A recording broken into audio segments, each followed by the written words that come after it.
Hey, it's Radio Dawn Day with a special, extraordinary, cosmic fourth dimension type report for the American people and God's glory. The amazing power of God and the way He moves through time and space and presents the cosmic magic of Christ and redemption and mercy and grace. It's amazing. It's a gift freely given, and if you tap into it, you too can have as much fun as me and Drew. So the cosmic fun ball that is the One Woman Riot brand logo, you'd have to see those different pieces of the puzzle for yourself. However, I can just sum it up with a song that I think would describe the situation quite well. So we're going to play a little ditty by a cosmic friend of Drew and I, and also Mr. Alex Jones. In fact, it was Charlie Sheen that made the connection for me to Mr. Jones, which I will always be grateful for. So without further delay, let's have some fun and let's hear it. Winning!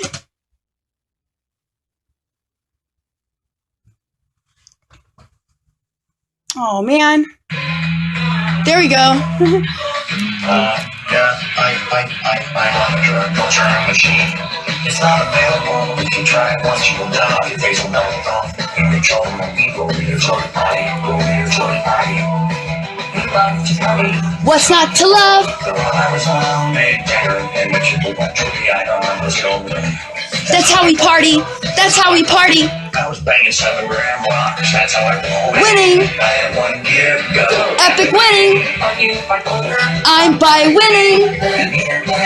Win, win everywhere. Absolute victory everywhere.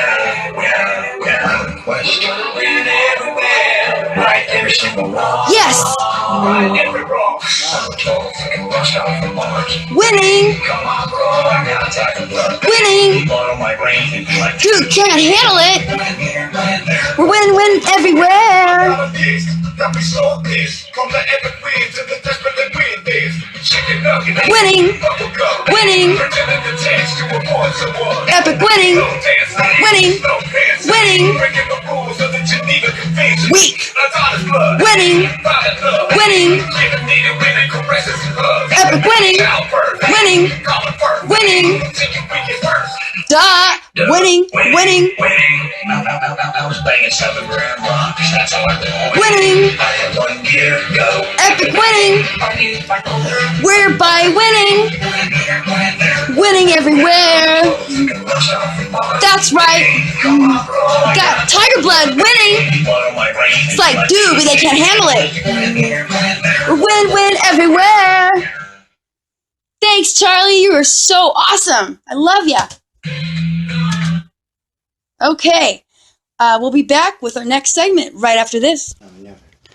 Okay, we're back. I love how we just skip through the commercial breaks, and I'm just playing Mr. Jones. No, I wish I had some commercial breaks, because that means that we would have a lot more capital available in which to keep our part of the bargain is done as well as we possibly can, because as they say in the crony capital world, it takes money to make money, but not that any just hard working somebody, who doesn't have a whole lot to show for it on paper, because the only time you can really probably get a loan for money to start a business from the ground up, you'd already have to have money. So it's kind of a paradox and an oxymoron, because I've been a girl with a dream and an entrepreneurial spirit for majority of my life. I know that in 1994 was when I had the dream to have Daybreak Creations as an art business, and it's just hard to get an art business, especially off the ground, when you don't have any money in which to do that. And so here we are now. I know that there are lots of very, very serious issues, and this is a dark and dangerous time in the world. And normally You can ask Drew. I'm in full effect on the intensity, and we were able, even though we are once again under a hacker attack, so we don't even have our full equipment in use. It's in the shop, and we spent every dime we had on that. So we're back to kind of um, piecing it together with what we do have. So I'm on Drew's old broken screen phone, and I'm using the recorder, and we're going to kind of put that through the other computer, but that computer doesn't get the software in which to make a video that will be compatible for YouTube. So we have to transfer the information then to the other computer, but that computer has its own hacking situation. So basically we kind of make a phone and two enemy type computer to be one just God happy ball fun of the fight back. So I'm in a actually lighthearted mood because I have been successful in regaining entry into two accounts that email accounts through a phone that was hacked into and stolen. And those two accounts I kind of locked in together with that phone specifically to keep it that locked away. And I put all the gold up in there, all my writings, my songs. And so when I basically locked it so well that I locked it from myself, I've been quite sad because that was probably the last time I had that phone was September 26th. And it's been kind of, it's you have a hard time some days staying as motivated because you see the enemy has a lot of tools at their disposal. And I don't, if I buy something, I take care of it. And I have a passion to follow through and do what I say, and I want to do it well. So when I'm just trying to do my thing and I'm prevented by somebody else's, pointed, premeditated um, actions to prevent me from at least just getting out there in the arena with everybody else, it's disheartening because I definitely don't do it to anybody else. And I guess that means that you would rather sadistically and cheat me from, my chance to play my game rather than feel confident enough that, we could be formidable opponents. I would want to play chess with a good chess player. But that being said, I will get in. I could go all day long about all the heavy duty, serious, the dangerous situation that the world was in. And I will be hell bent for election before I ever, on my watch this country that I love so much. And I was fortunate to have my grandmother. She was very passionate, Ronald Reagan conservative, and she allowed me into her world, so to speak. My grandma had an extensive library. She watched C-SPAN every day. She wrote to her congressman. I mean, she was on the ball. And I am fortunate to have that unique background. And so having had my grandmother pass away in June of 2014, it's been a hard thing for me. Luckily, I was able to speak with her probably about a month to 3 weeks before she did pass away. She was, we were not in the same state. So I really had not seen my grandmother. I think the last time I saw grandma was in 2003. So when she passed away in 2014, that had been quite some time that I, had not been around her when she was such a key figure in my upbringing. However, when I did speak with her, I was feeling very confident that I was turning things around in my life, that maybe I had found that niche and could be not only for myself, but my children. But, hey, if I can do it, so could anybody else. So, I would say if you really want to know why I'm so passionate about freedom and protecting the Constitution. I can't imagine living in a world or leaving a world to my darling children. I have a son who's just in his early 20s.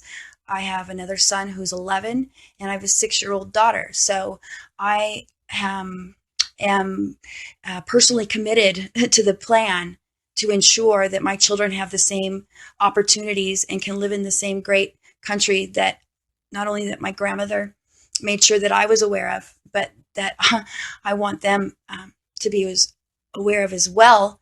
And then therefore they can do the same for their children, and so on down the line. And I don't know exactly where that is in the word, but I know that at some point I was at a Bible study, probably in the year of 2002, which was specifically a women mothers Bible study. And the study leader was pointing out to us ladies that, the role you play and the decisions you make will have a bearing on your descendants. I think it was not for 20 years, 20 generations.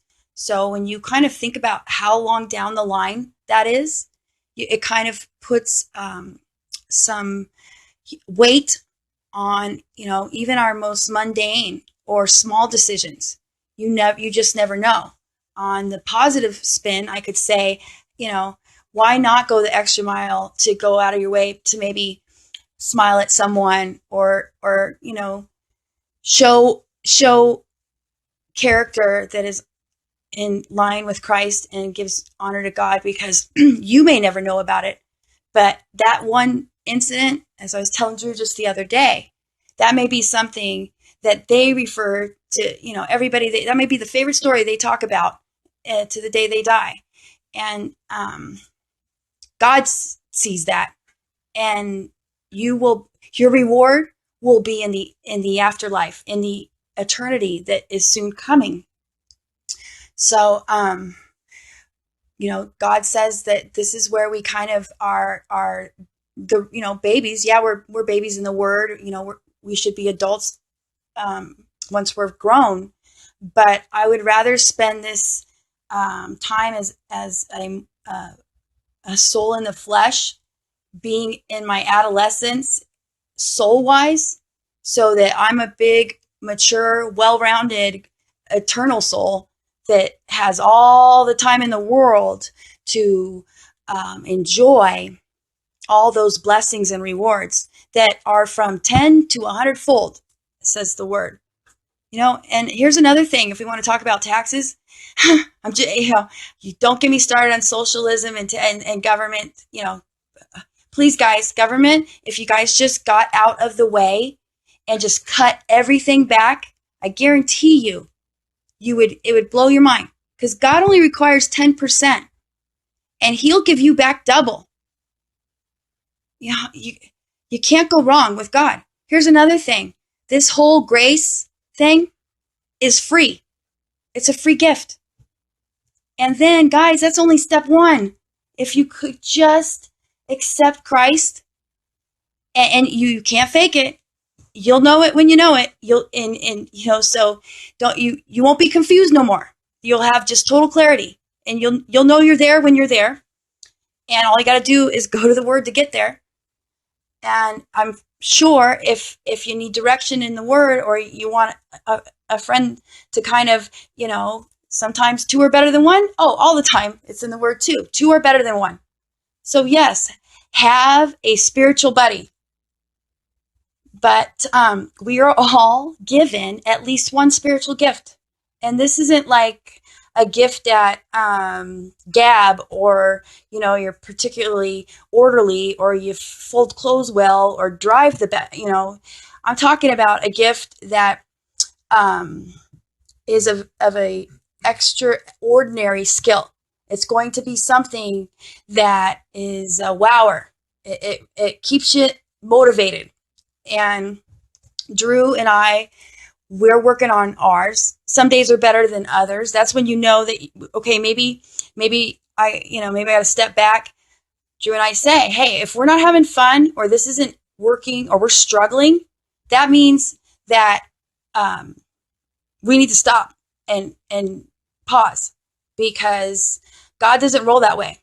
I know that this whole misery loves company, and that if you're having fun, that means it's not real. But I'm telling you, if you're miserable and hating it, and everything's a drag, and it's just like, okay, well, it's not, at least it could be worse. If you're saying in your life it could be worse, then you're not on the right track yet. So I'm going to stop there. And so here's a little reward or blessing. I haven't found my song recordings yet. And at this point, prescription music, raw tape tracks were driven around all summer long in Kansas City. So we're hoping we haven't even got a player to accurately determine.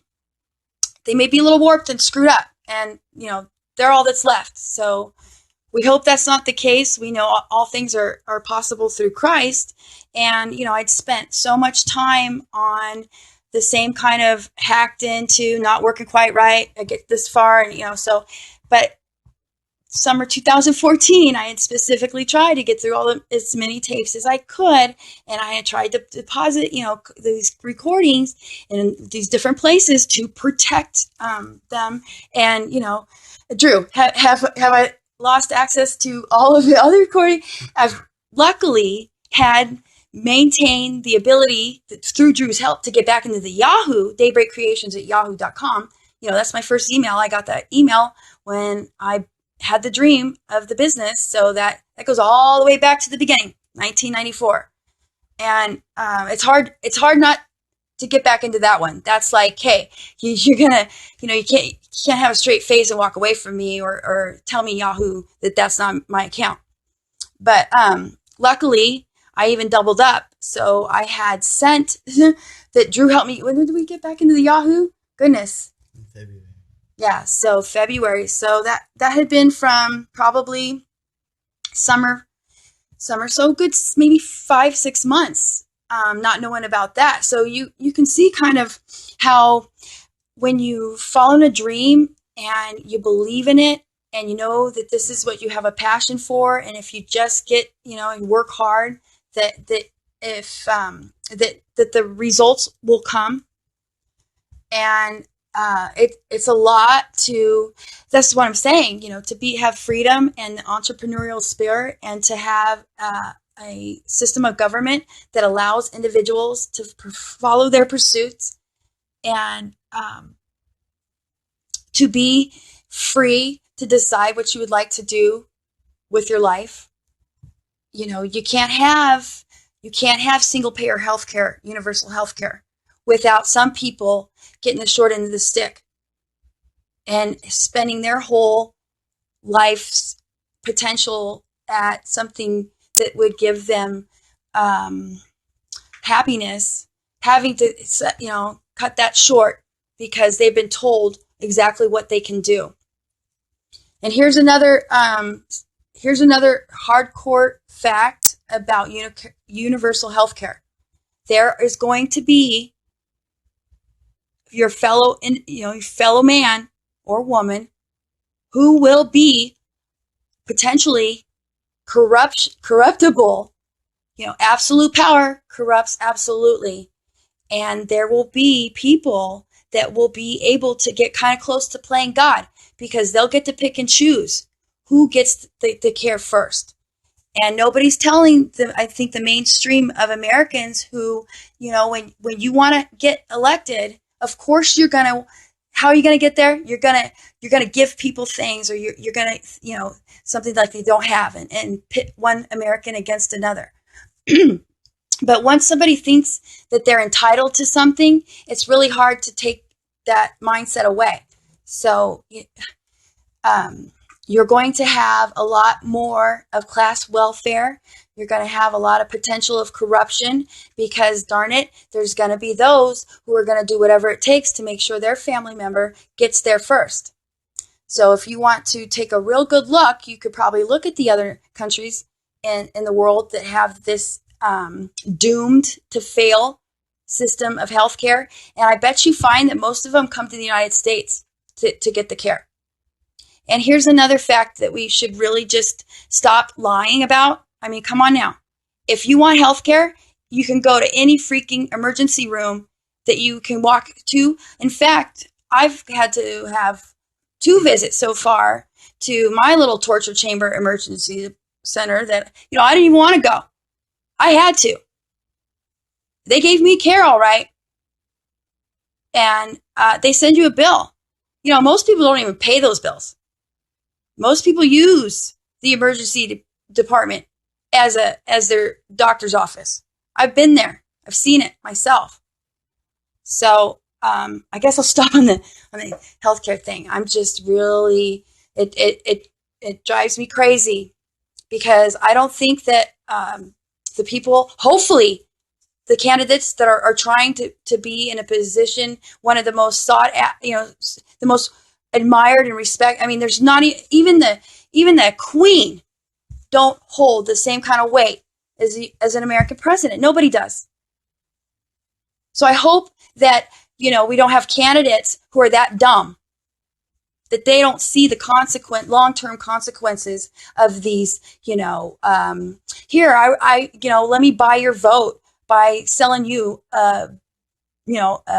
total, I can't even think what I'm saying, but basically it ain't good money. It ain't good gift. You don't want to look that gift horse in the mouth. So I'll stop on that because I could go all night. Back to what is a treasure. Well, I was able to rediscover a novel. Originally, I was going to kind of put to rest the one woman riot.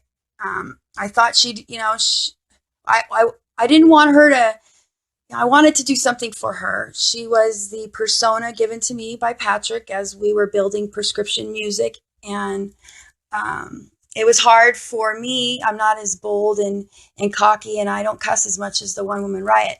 And to sort of get past my shyness, if you would believe this, I was a deathly shy as a child, and it wasn't until I was in college that I started to get over those issues of shyness. So, and feeling comfortable as the lead singer, songwriter, having all these people stare at you, So I, with Patrick's help, I guess, he's the one that dubbed me the one woman riot. And when he did, and it's a cute story how that happened, it fit, and it was fun. It was kind of fun. It was easier to sing and write the songs because I didn't have to write everything as myself.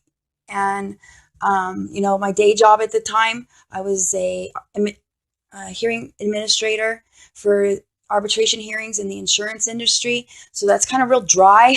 And then, on the weekends and as much as I could, I was a rock star, in training at night. So that's sort of kind of the gist of the one woman riot.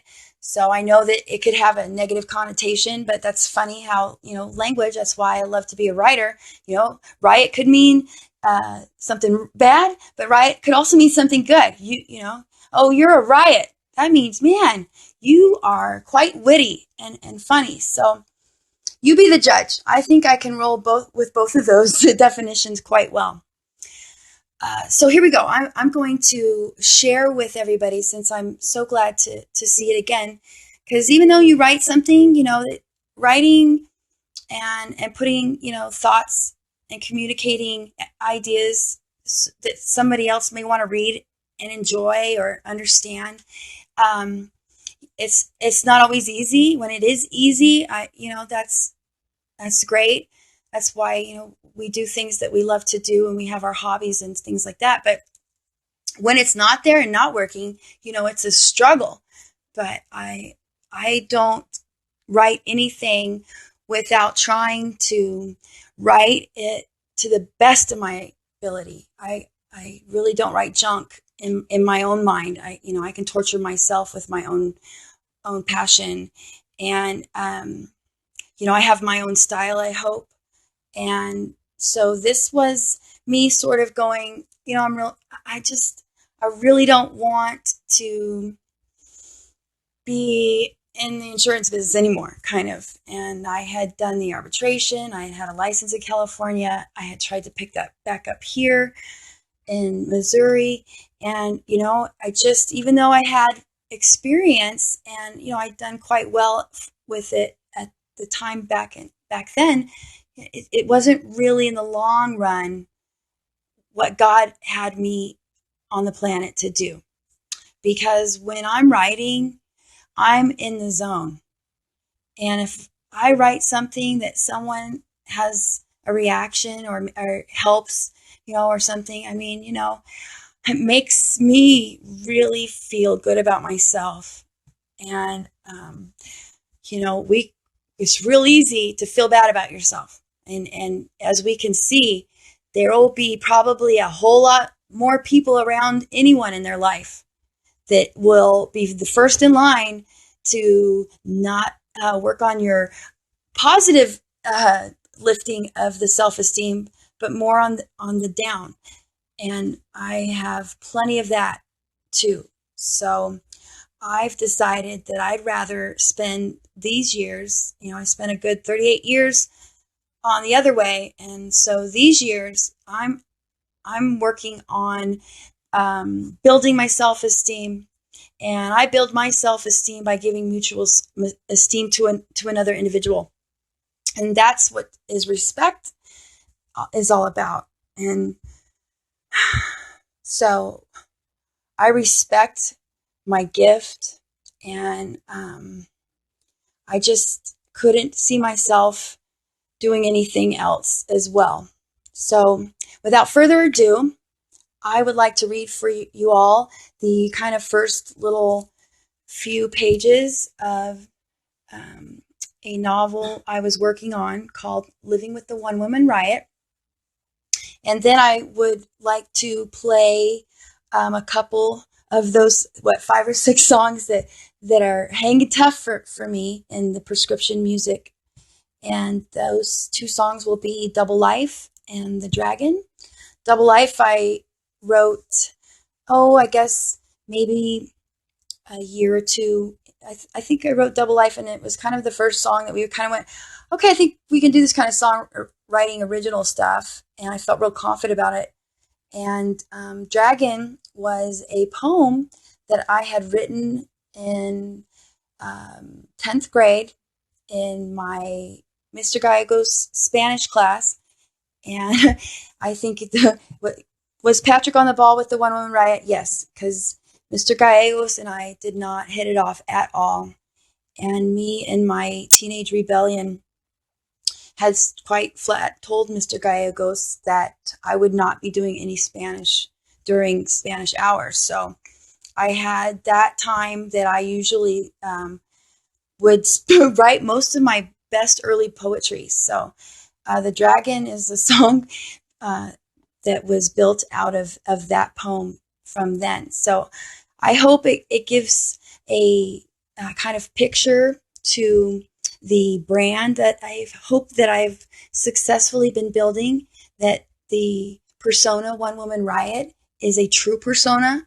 It's not a gimmick. It's not someone walking around doing one thing and being another. And that the songs give a sense of some of those things that make being alive great. I think that through music, we identify and can deal with a lot of things that are healthy. So there you go. I am the Dawn M. Day, the original One Woman Riot. I am the founder of Daybreak Creations, where fine art dawns. And it is my pleasure to share this part of my story called Living with the One Woman Riot. You are probably wondering what the hell that means. I wondered it myself. I had heard stories about her from mutual friends. I did not understand, but the name did strike me. Then I met her sometime in the late 90s. I think it was the 4th of July. Yes, in fact, it comes back to me now. That was the day, Independence Day. We were in Garden Grove at a small apartment with a few people. There was a pool, a gate, music, lots of Asians, and us. She seemed pretty average at first, good looking, natural, great smile, and a disarming nature. I was at ease from the get go.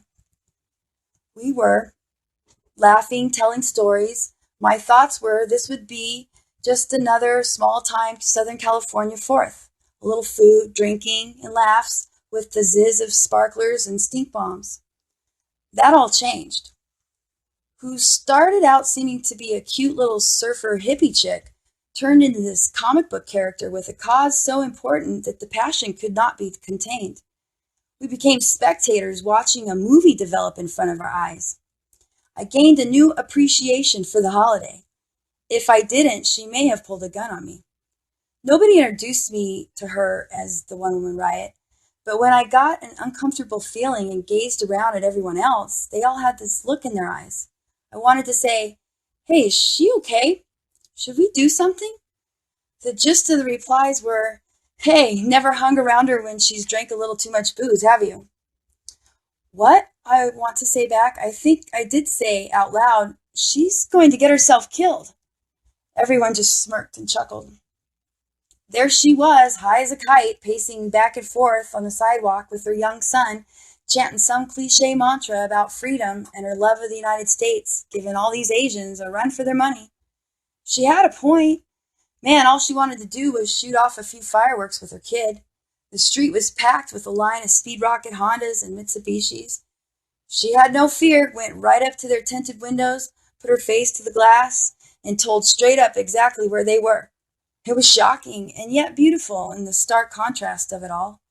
Here was this small-framed, soft-spoken girl with a big smile, standing by herself, trying to change the world one car at a time. The more they laughed at her and run over her fireworks, she grew taller, stronger, and the bright smile turned into a scowl, and she no longer chanted, she shouted, and dared them to run her over. Well, no one was hurt, because she had this really cool boyfriend. Everybody likes him. He tried his best as he could to tone her down. He knew just what to say. It was tense, and it took a minute, but thank God. I mean, I didn't have a gun or knife, and it got that close. Once she came down, it was like nothing happened. We finished the party. I rode back to Anaheim with them in this tiny car he could barely fit in. She played some rare shit from the early 80s, talking about the richness of vinyl and how all this computer shit was going to ruin the real music. I think she told some other story, but I had seen enough for one day and drowned it all out in the music. I wish she would just shut up. I got her. Didn't she know that? And I knew I couldn't wait to hang out again. Funny, she caught herself anyway, because she said, "Sorry for rambling on. Hope she didn't ruin everyone's good time." We both said no, not at all. I was speaking for myself. I had never seen such a thing. I was actually thinking how boring every 4th of July prior to this one had been. No context, no depth, and if I'm honest, not nearly as much fun. Okay, and we will be setting up prescription music, Tastes Like Purple, songs entitled Double Life and the Dragon.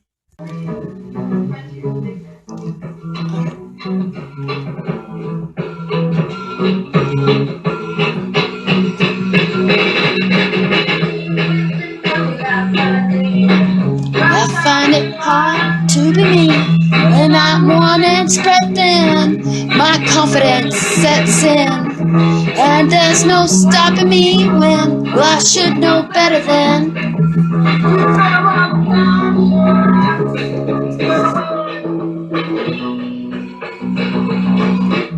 I go from good to bad, I go from happy to sad, from feeling so abused and had. Don't try to control me, don't try to own me, don't try to love me, or dare to discover me. That would be Patrick Brady on guitar and Dave Ray on drums.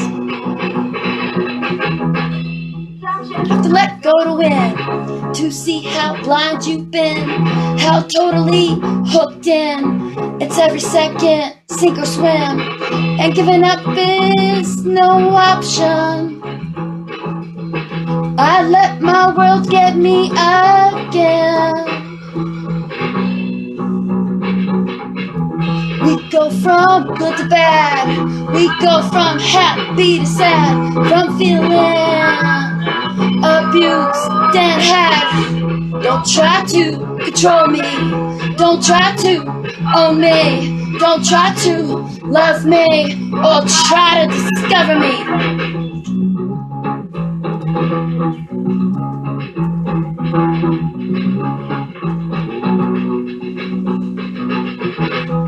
What happened to you?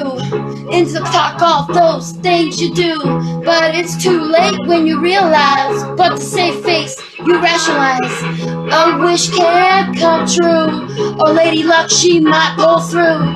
You never think it's gonna happen to you. We go from good to bad, we go from happy to sad, from feeling so goddamn abused and had. Don't try to control us, don't try to love us, or even try to discover us.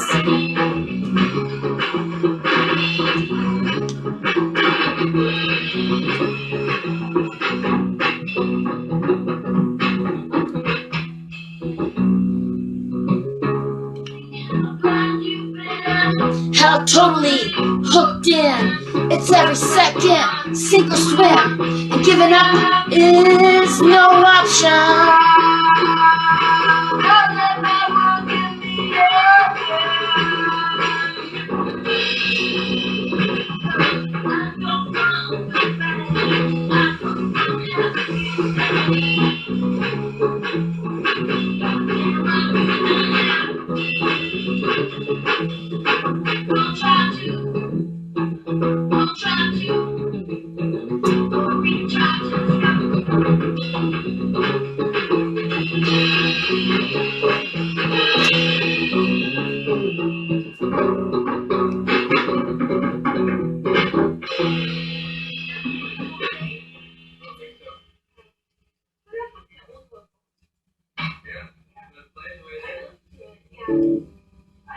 This is extra special because it's actually Patrick and I singing it together.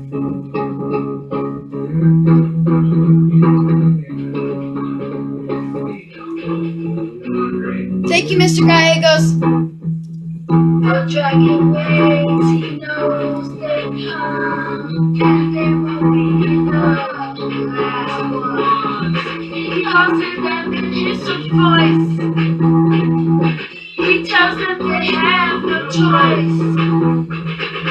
To them it's all a while, to them it's all denial, feeling done with them, they run terrified, curious and unsatisfied, they run terrified. Dragons lair about nothing else they care, openly giving sacrifices. With these chefs and bites, wouldn't pick the ultimate prize. They run terrified.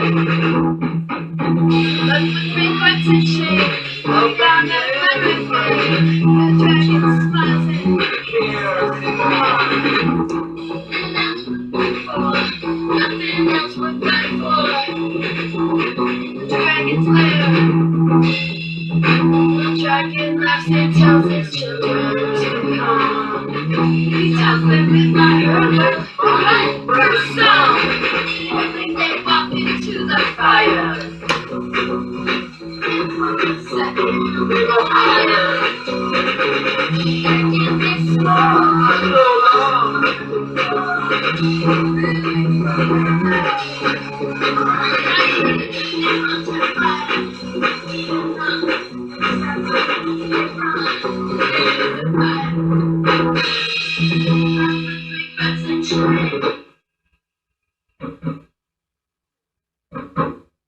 yeah, you're mine, so many, so much time. Go on, don't be don't be reckless and take it. We're understanding.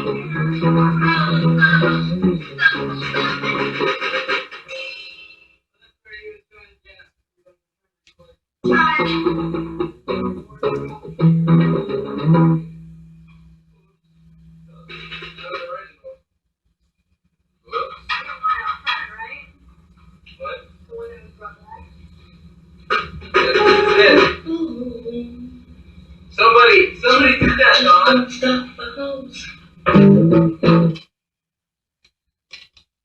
All right, there's a little kind of extraordinary show of God's glory in the end there. That recording may be able to illuminate more in and of itself what I'm speaking of. So right after this, I'll end this very special little ditty broadcast with a classic poem of mine that is called When Artists Say Goodbye.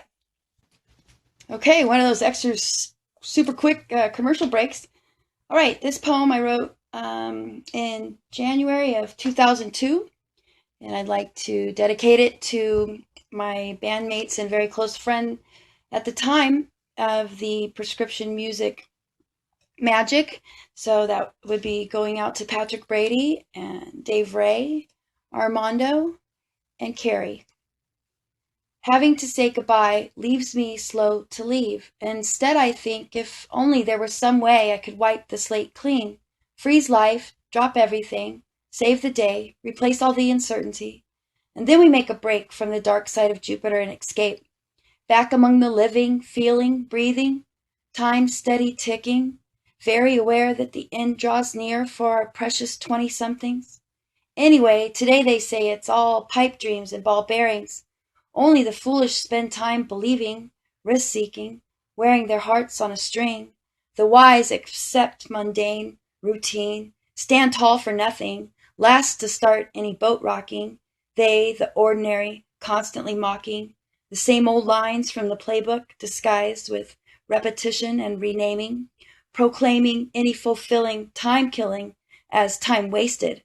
Better never to know than to long for something once tasted.